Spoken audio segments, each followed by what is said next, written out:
welcome to another video. It is me, Desiree, and today we're doing the Q&A finally. I intended to do this when I was in Las Vegas recently because I thought it'd be fun, like Q&A in Las Vegas video, and that's when I put the post up when I was on my way. And then I kind of just ran out of time. I had other things I wanted to do and I just ran out of time to do it. So we are doing it today. And I did attempt to do this one other time, putting on makeup and answering the questions, but I couldn't do both things at the same time. I don't know what it was. I felt so distracted and weird. So I'm just gonna sit here and answer the questions. So first one, what's your zodiac and what's something about your zodiac sign that fits your personality? So I am a Virgo. I'm on the cusp. My birthday is August 23rd and that's the first day of Virgo. But growing up, I remember reading the horoscope almost every day, and sometimes Leo would fall on August 23rd, so I'd read both of them all the time because I was on the cusp. But I haven't read a horoscope in a long time. I think astrology is very, very interesting, and I wish I could get into it, but for some reason I honestly just forget. And I know there are people out there that remember or like that know the signs and the traits of the signs, that you could just tell them your birthday and they know exactly what sign you are. I couldn't tell you. If you told me a random date of the year, I would have no clue what that sign the person is, other than if it's at the end of August, beginning of September. I know you're a Virgo. Libra is in September, the end of September. And I know people in my life whose sign they are, so I could guess by that, but I don't know any of the traits of the other signs either. And then as far as the traits of Virgo, watch, let me look them up real quick. I'm gonna say here, I do feel like it's a little bit of a self-fulfilling prophecy. You know, you get really into your astrological sign, you learn the traits of it, and then you kind of become that. You like become a Virgo, like, and then you say stuff like that. Oh, I'm such a Virgo. Oh, I'm a Virgo. Like, I would never do that. Stuff like that. That's not really me. Let me see what some of the traits are. Off the top of my head, the only one I hear all the time is that Virgos are very organized, a very type A personality, that kind of stuff. And that's definitely not me. So I always feel like I just don't identify as a Virgo. And then I keep meaning to look up Leo to see if maybe I'm more of a Leo, but I haven't done that either. I just kind of forget. Let's see.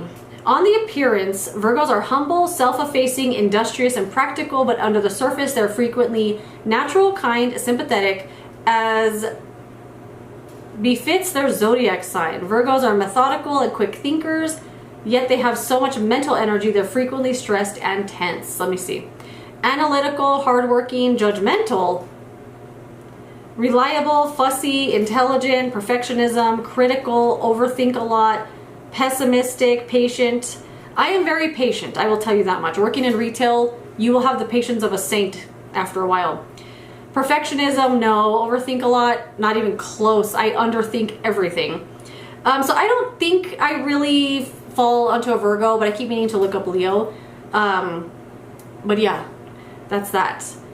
Next question. You have so much energy to sometimes work a full 7 shifts a week, fit in your multiple YouTube videos a week with shopping and other hobbies. How do you have so much energy? So this is not the first time I've heard that I have a lot of energy, but when it comes to what I have energy for, it has to be something that I want to do for the most part. Like and I think I'm just naturally a morning person as well. I love getting up early. I just naturally wake up early. Even if I stay up late, I will still naturally just wake up early, like time to greet the day, and I go outside. I like to be amongst my plants outside and be with the sun and everything. And I don't know, I've just always been a morning person, and I don't know, it's a weird phenomenon, let me tell you. So on the days, like say I go out or I'm out late or something like that, and I come home and it's a work night maybe, or a school night, and I go to bed super late and I gotta get up early for work the next day, even if I only had 3 hours, 4 hours of sleep, I will still feel like I slept all night. I'll wake up tired and my face will look tired. But once I get in the shower, I completely forget how much sleep I had, and I just feel normal. Like I'll just go about the day. Throughout the day, I'll start feeling tired, and then I'll remember, oh, it's because I didn't sleep that much last night. But I don't know, just naturally, I don't think about being tired. And I feel like sometimes a lot of people do, like that's a thing that they like to do, is complain about how tired they are all the time. I would say Like 60% of the time when I ask someone at work how they are, hey, how are you this morning? Tired. I'm tired. Oh, I'm tired. Everyone's tired. So I don't know if that's just people like to say that. I really don't know, because I've never said that before where I'm like, oh, I'm so tired today. I'm sure I have, but it's not my first thing. I always say I'm amazing. They say, how are you? And I go, amazing. How are you? And they go, tired. But people have asked me that before at work. How do you have so much energy first thing in the morning? Do you drink a lot of coffee? And I was like, actually, I don't. I don't drink coffee at all. I do like tea, but I don't like chug tea all day or anything. And I recently got into energy drinks, which is so weird because I don't feel like I need caffeine in my life. But I love the taste of them, and I love that I feel like my skeleton is gonna jump out of my body sometimes. But I don't know, I just feel like I just naturally have energy, but it's also for things I want to do. Like I want to do all these videos, so I have the energy for it. I find the energy, like I muster up the energy to do the videos. And I don't know, I just like to. But then there's other things I don't have energy for, like, I don't know, cleaning up the yard all the time, or cleaning my car, getting a car wash, putting gas. Like I don't have energy for that kind of stuff. I hate cleaning my car. I've had my car for like 5 years, almost 4 years now, and I have taken it to get a car wash one time. I'm not exaggerating. I just have energy for the stuff I want to do. You know, maybe that's why I have so much energy, because I'm saving it all up for the stuff I want to do, and I have no energy for the stuff I don't want to do. Did I even answer the question? No idea. Well, let's move on. I'm tired of saying the word energy. More energy, more energy, more energy. Oi, go. Oi, more passion, more passion, more passion, more energy, more energy, more footwork, more footwork, more footwork, more passion, more energy, more. Okay, next question. Have you always lived in New Mexico, and how did you begin your plant journey? So yes, I have always lived in New Mexico. I was born in El Paso, but I was just born there. I didn't grow up there or anything like that. Lived in New Mexico my whole entire life. Lived in different places of New Mexico, but I mostly grew up in the South Valley, and I loved it. I loved the South Valley, and I remember when we moved away, we moved out to Las Lunas when I was in 10th grade, which is a different town. It was just so different. It was so different. And then my parents let us come back to our high school, drive back and forth every day. And then when I graduated and I moved out, I moved back to Albuquerque. I would love to live somewhere else. I've always dreamt that I would live in all 50 states. And then I was like, well, if I live 2 years in every state, that would be kind of impossible, but that was what I wanted to do. I was like, I could live in 50 states, 2 years in every state, and I just get a job in any state just to sustain my life for those 2 years. But I realized time-wise that wasn't gonna work out. But I would love to live somewhere else. And I always, anytime you go on a trip somewhere, just the change of scenery, the different landscaping, the different air, the way the sky looks different, it's like, I wanna live here. Literally everywhere I've ever gone on a trip anywhere I've ever gone on a trip, I want to live there. I always think, I want to move here right now, but I think it's just like the change of scenery and everything that's so cool. Like I wanted to live in Palm Springs so bad. I wanted to live in Portland so bad. It was so beautiful. But yeah, I've always lived here, but I would love to move away one day and live somewhere else and just kind of experience different people and a different routine, a different drive to work. You know, sometimes you just get stuck in a rut. And sometimes you need to move to a different state to get out of the rut. One day, maybe. And then how did you begin your plant journey? Okay, those of you that don't know, I am a plant gal. I have tons and tons of plants in my house. I have over 200 plants in my house. I have some here in my background. There's plants all over this room, probably 50 plants in this room alone. And I have another YouTube channel also where I talk about my plants. And I got started with plants in 2021. I haven't been into them that long, although it feels like it's been forever. It hasn't been that long, really. I went with my grandma to Home Depot, I think. She said she wanted to look for plants, and I don't know, my eyes were open. It's like I saw the plants for the first time ever, which is weird because for years before that, I would go to Lowe's and Home Depot all the time in the garden center and be around the plants, and I just liked that atmosphere, being around all these plants. But it never occurred to me to buy one.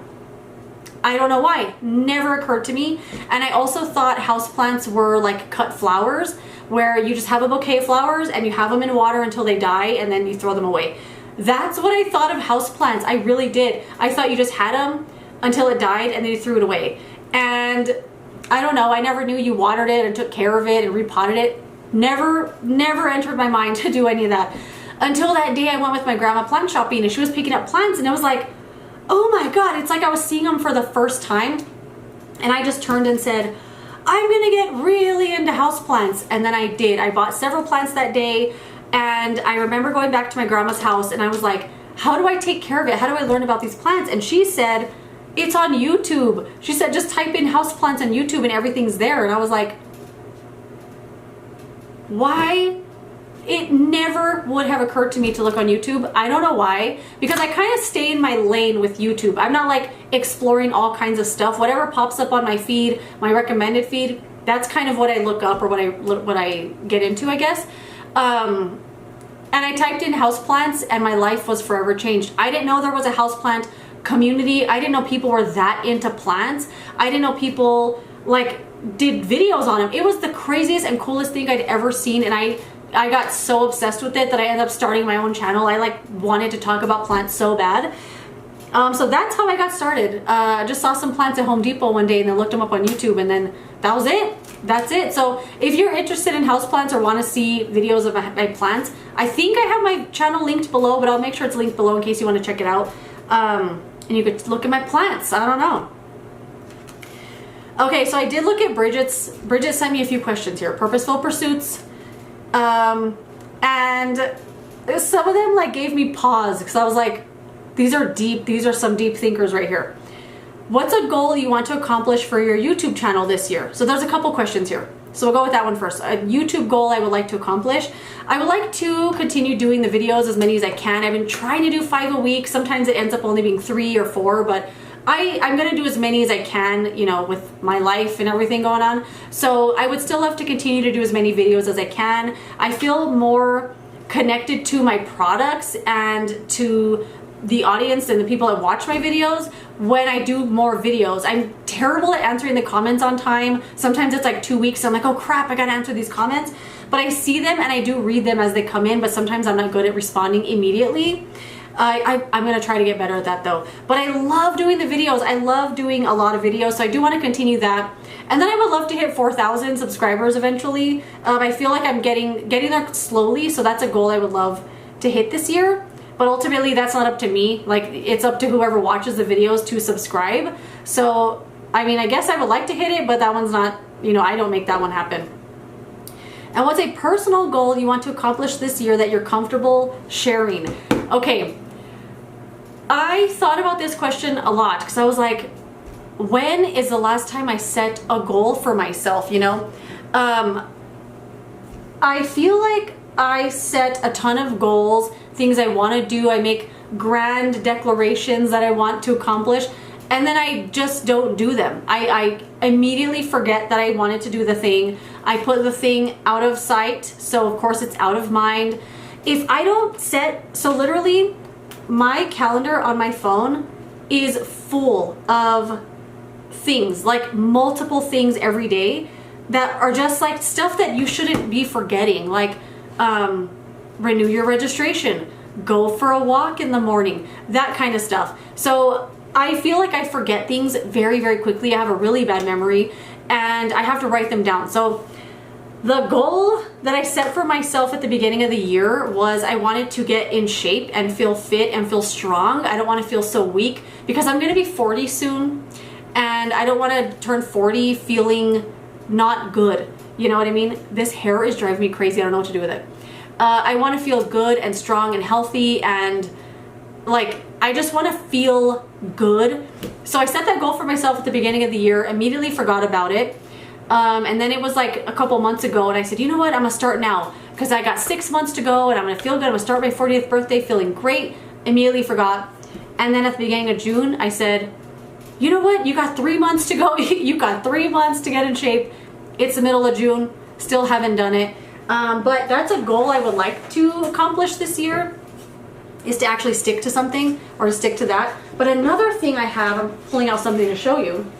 I bought this beautiful planner right here. It's from Goddess Provisions. It's so beautiful. And it's a really like witchy kind of planner. It has a lot of astrological stuff in it, a lot of like the moon cycles and things like that. It's a really beautiful, like well done planner. It has some crystal guides in the back. I mean, I'm trying to show you without showing you what I wrote down, but it has like different things about the seasons, Libra season, what your elements are, your ruling house. Like, it's a really cool witchy thing. It's got wellness trackers, and I bought this at the beginning of the year because you know how it is at the beginning of the year where you're like, this is gonna be my year. I'm gonna accomplish everything and then immediately forget about it. So I didn't start writing in this until May. And of course by May I was like, well, I might as well not even do it at all. The year's practically over. And I'm like, there's so much more of the year left. So I did start writing in it, and that's my goal now, is to keep writing every day a little something. And I don't usually have like plans every day or something to do like that where I have to like put times and dates of my super busy life. I don't have a life like that. So what I've been writing is just what I did that day, because again, I have a terrible memory. And there are some days when a couple days have gone by and I haven't written, and I sit here and I'm like, what did I do yesterday? I do that kind of stuff. So I'm trying to write every day just a little something. So this is also a personal goal of mine. I know it's probably a weird one, but I just don't want this planner to go to waste because it's so beautiful. And I want to document my year, you know? Even if it's just little stuff, I write in there like, I picked a bunch of radishes that I grew today and stuff like that. Because I feel like that stuff's nice to look back on. So that is a personal goal of mine that I want to accomplish this year. And I would like to get in shape by the time I turn 40. Maybe not in shape, but I want to feel good, you know? Okay, the next question Bridget asked was, what's one makeup brand that most closely connects to your makeup style? I could not think of one, okay? I racked my brain with this question because I'm like, what is even my makeup style? I have no idea, but I feel like every brand would have something to fit your makeup style. Even if like the branding isn't for you or something, or the prices, I don't really know. I could not think of one, but if you guys have a brand that fits your makeup style, let me know what it is and what is your makeup style. I would love to know that too, because that question genuinely stumped me. And then what are some of your other hobbies? This question again kind of stumped me because I don't know if I have hobbies. But I also feel like everything can be a hobby. You don't have to do something every single day for it to be a hobby. I think that's what was stuck in my brain, where I was like, well, I don't do anything every single day. I do tend to my plants every single day. But that's a hobby of mine, is my houseplants and caring for them. Gardening outside is definitely a hobby of mine. The YouTube videos on YouTube is definitely a big hobby of mine. But I couldn't really think of other stuff that I thought would be a hobby. I like to put together Lego sets. I bought some coloring books and some pencils. I like to do that from time to time. I like to play video games. I don't know. I literally was just like, what do I like to do? Collecting things. I kind of just like to do whatever I want. You know, you get hyper fixated on a thing and then you want to do it every single day. Puzzles, puzzle books, stuff like that. And then you do the thing and then you're like, okay, well, I'll do that again in a few months. So I feel like hobbies don't necessarily have to be something you do every single day. And that's what was stumping me. I kind of just like to do whatever I feel in the moment, whatever feels cool in that moment. So I know that doesn't really answer the question, but let me know what you guys think. What are some of your hobbies, and do you feel like you have to do that hobby all the time for it to count as a hobby? Because that is stumping me. Because if that's the case, the only hobby I really do have would be makeup, skincare, and plants, because those are the only things I really do every day. But I'll tell you some things that are not hobbies of mine. Working out. I wish that could be a hobby of mine. I really want it to be. A hobby I don't have is cooking. I wish so bad that I liked cooking. I don't hate it, but I'm not interested in doing it. I do buy cookbooks and I read them cover to cover. I have some cookbooks that I've had since I was a little kid. I love cooking shows. I love that kind of stuff, but I don't want to do it myself, you know? So I could probably tell you more things that are not my hobbies than things that are my hobbies. What am I talking about? Let's move on. Okay, I love this next question from Ambreezy. Love this question. Celebrity crushes, now and throughout the years, even the ones you've gotten over. I loved this question so much, and I thought about it a lot because I was like, I have so many celebrity crushes. I'm like, just give me a reason I get a crush on somebody. Having a crush is like the best thing ever. So some celebrity crushes I have. More recent ones, Aaron Taylor Johnson. I freaking love Aaron Taylor Johnson. He's in the 28 Years Later movie, and I didn't know that. I went to watch it the other night. I had no idea he was in the movie because I really avoided trailers and spoilers and anything. I didn't even know who was in the cast or anything. So when he was there, I was like, how did I not know he was in this movie? Love Aaron Taylor Johnson. I love Florence Pugh. Forget it. She's so pretty. She acts. Her acting is so good. Her personality and her voice is so good. Love Florence Pugh.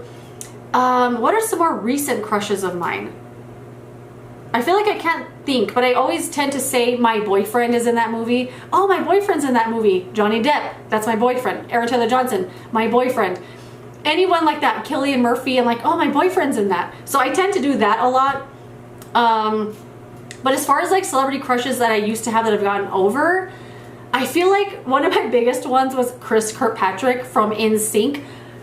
I was obsessed with Chris, okay? I loved him so much. I had that big poster of him on my wall.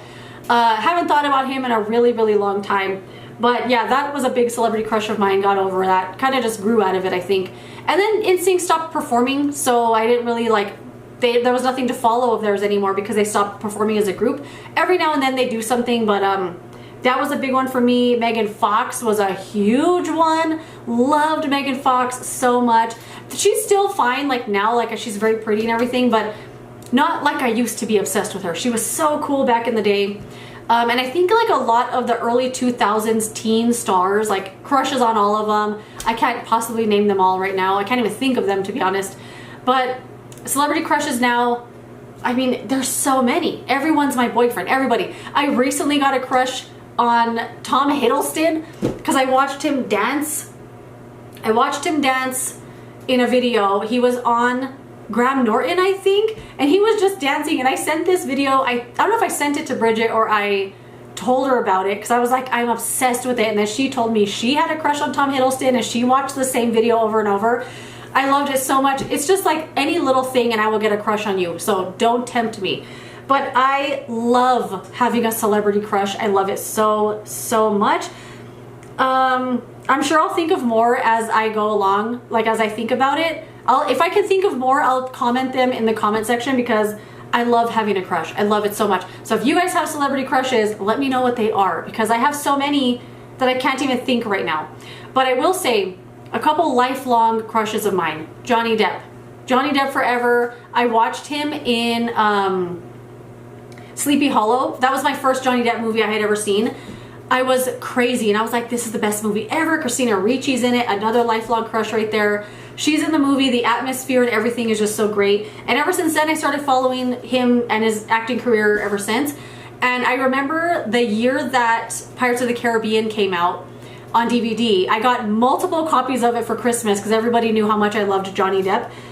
And then another lifelong crush. This is probably an unconventional one, but it's Mel Brooks. I love this man, okay? Love this man.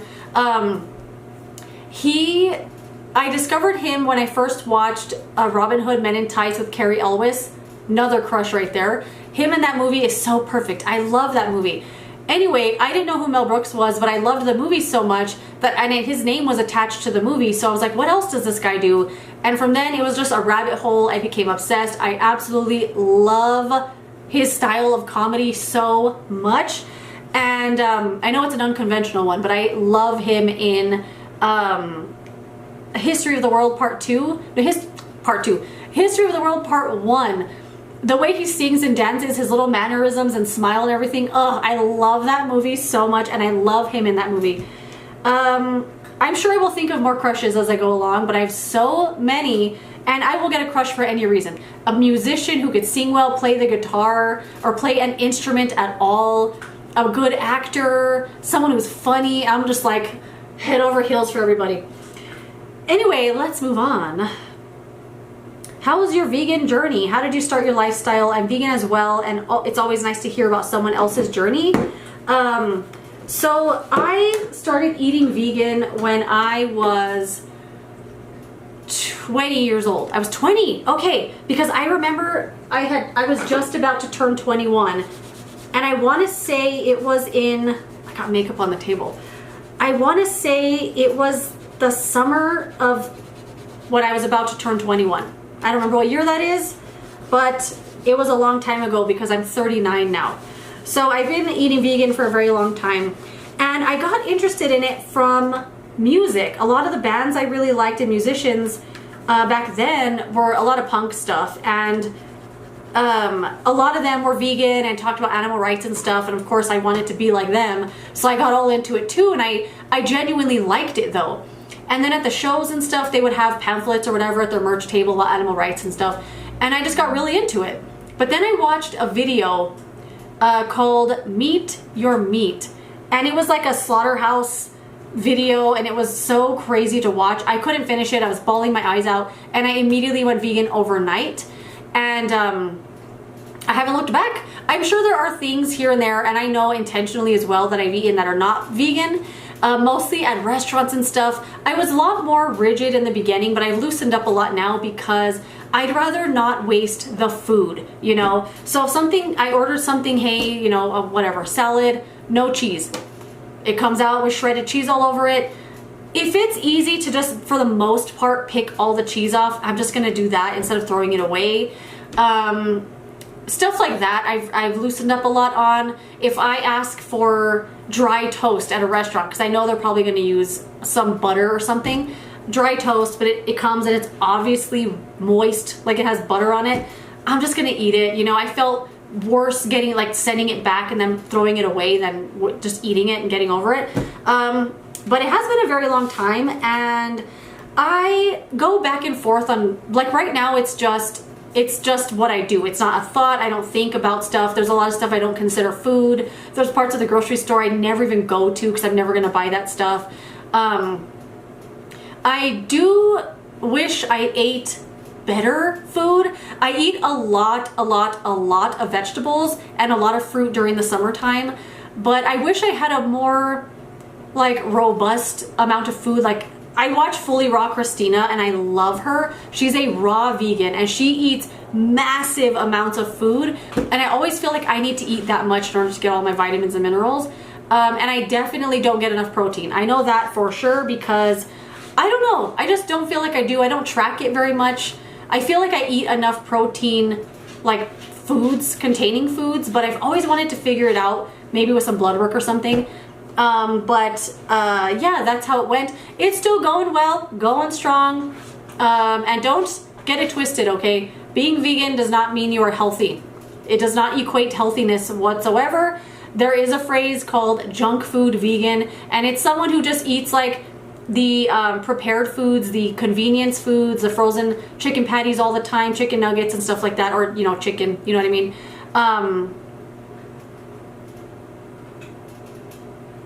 The cat was being so weird, just staring at his water bottle like, I don't know, that was really weird. He looked like a statue for a second. Anyway, but when I first started eating vegan, there wasn't convenience foods. I sound like a crazy person. Orange groves as far as the eye could see back in my day.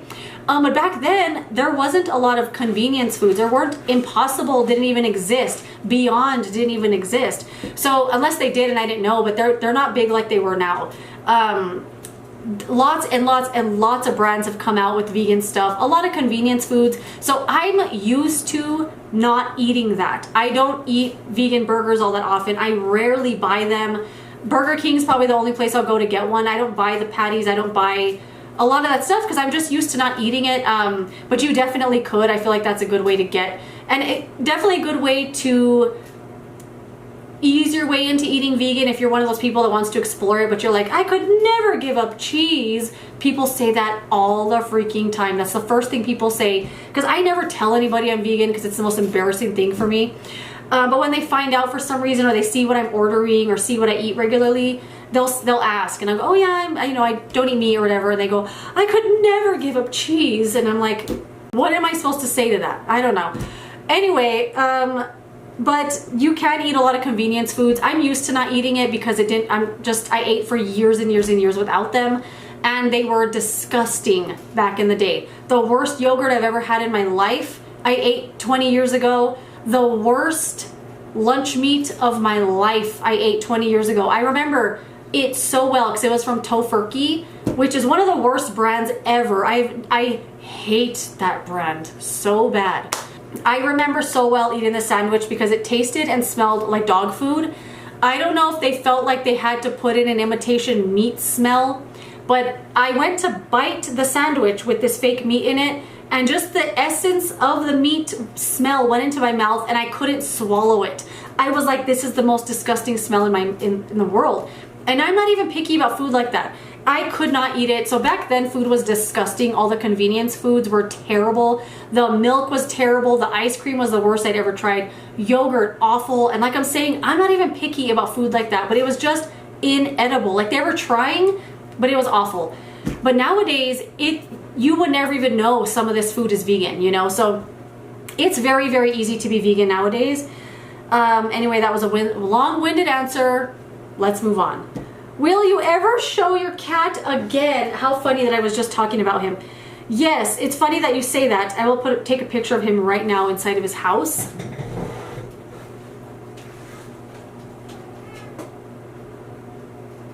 The people want to see you. Say hi to your friends. Say hi. Anyway, that question's from Ambreezy, because anytime her cat is in her videos, I'm like, the precious little cat. And then I never show mine anymore. I don't know, he's old. He likes to just walk around and lays around and chills. Like right now he went into his little house, he came out, drank some water, went back to sleep. Or he's not even sleeping, he just likes to stay in there. And I think he likes to stay in there because, well, the house is in the closet. And, well, let me take a picture to show you how the setup looks. His house is right there in the corner, and then I have just stuff there that I haven't put away yet. And he would not go in that house when the closet was empty. But now that I put stuff there, he likes it more. And literally yesterday, I was trying to move that blue shelf to put over here, and he freaked out. He was looking around all crazy, like he couldn't bear that he wasn't closed in anymore. So I felt like he didn't like it, so I put it back and he calmed down. So I put it back because I think he likes the enclosedness or something. I don't know. Next question. What is your favorite meal to make for yourself? Oh my god, okay. Favorite meal to make myself. Let me tell you, if I had unlimited funds, if I won the lottery, the first thing I would do, well, the first thing I would do for myself would be to hire a private chef. I want someone to make me incredible food. It's so flavorful and good every day. Because let me tell you, my go-to meals for myself, there's a lot of go-to stuff like a quick little cereal, a snack bar, whatever. But my things I make for myself regularly are as follows. 1, a big soup. 2, a big salad. 3, a can of beans. Okay, let me explain. Big soup. I freaking love soup. I love soup all year round. I make it constantly. It's a great way to get a crap load of vegetables all at once, and I love vegetables. I love soup. So constantly making soup. I always call it cabbage soup, but it's just vegetables, and I put whatever in it. I'll put tons of cabbage. Cabbage is by far my favorite vegetable. I love it. Cabbage, potatoes, I'll put zucchini, tomatoes, celery, onion, tons of garlic. What else I put in there? Potatoes. Literally whatever is I want, I just throw it in a big pot, boil it all together, add some seasonings and flavorings, and then just eat it, and I'll have it every single day. And I like to have something like that ready to go that I just have to warm up and eat. That's good, because otherwise I'll just kind of eat whatever. I'll eat a whole bag of sunflower seeds, or I'll eat a family-sized bag of chips, or I won't eat at all. Like, I like to have something that's ready to go constantly. Big salad is also my go-to thing. There's something fun about, like I just said, I don't like cooking, but I love chopping up vegetables. I could chop up vegetables all day, and I make way too big of a salad. I complain the whole time that it's too big. My jaw hurts. Why did I make this big salad? I'm tired of chewing. But you have to finish it because it doesn't taste good later on.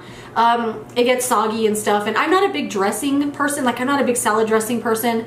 Every now and then I'll like one, but I just kind of, as long as the salad is a little bit wet from like cucumber and tomato or something, some salt, some pepper, that's kind of all I need for dressing of a salad. but I love making a big salad with all kinds of stuff in it. I'm growing kale and radishes right now, and I used my own kale to put in my soup the other day, and it was so good. And then the can of beans. A can of beans is my go-to thing. I love beans. I love all kinds of legumes, but chickpeas are definitely my favorite. Open up a can of beans, of chickpeas, pour them in a strainer, rinse them till all of the bubbles are gone. Pour them in a glass bowl. I put some olive oil, tons of turmeric. I love turmeric, so much turmeric. Love turmeric. I do salt, pepper, chili powder, garlic, kind of whatever seasonings I want. A little bit of water, like a tiny bit of water, throw them in the microwave for 3 minutes, and then I eat the beans one by one. Beans one by one is definitely one of my go-to meals. It's just so good. They're so rich and creamy. I want to make some right after this video. So I don't know, those are my favorite things to make myself, soup, salad, and beans. But I do make other things for myself. I love quinoa. I love just sauteing vegetables and different things like that. But I'm not, when it comes to making food for myself, I'm not overly adventurous because I just don't enjoy the process of that thing. It's just not for me. Like, cooking is just not for me. But I love to eat delicious food, which is why I want someone else to make it for me. But cooking myself food, I'm very basic like that. I mostly just want to eat the good things, and I tend to just eat the ingredients for the recipe instead of making the recipe. I don't know. What's the most recent purchase you instantly regretted buying? Okay, I have so many purchases I instantly regretted buying, but the two that come to mind immediately when I read this question, one of them is this. The Milk Makeup Hydro Grip Gel Tint. The reason I regretted buying this is because I already have one. I already have one, but I had to buy another one. The Sephora sale was going on, and for some reason I was like, they're gonna take it off the market or something. I better buy another one. And I did really like this, but not enough to buy another one. Like, I instantly regretted it. I opened up the box and I was like, why did I do that? And I didn't take it back. I don't know why I didn't return it right away, but I should have. And then my other instant regret is this palette from Natasha Denona. This is the Retro palette. I love the I Need a Nude palette. I really love that one, so I felt like maybe I'll like Natasha Denona now, but I've said multiple times, this is not my brand. This is not my brand. I don't like most of the products I've ever tried. The only products I've loved that I've ever tried are the concealer and the I Need a Nude palette. All the other palettes I've tried, highlighters and blushes, I just don't like them. I don't even own them anymore. This is not my brand, okay?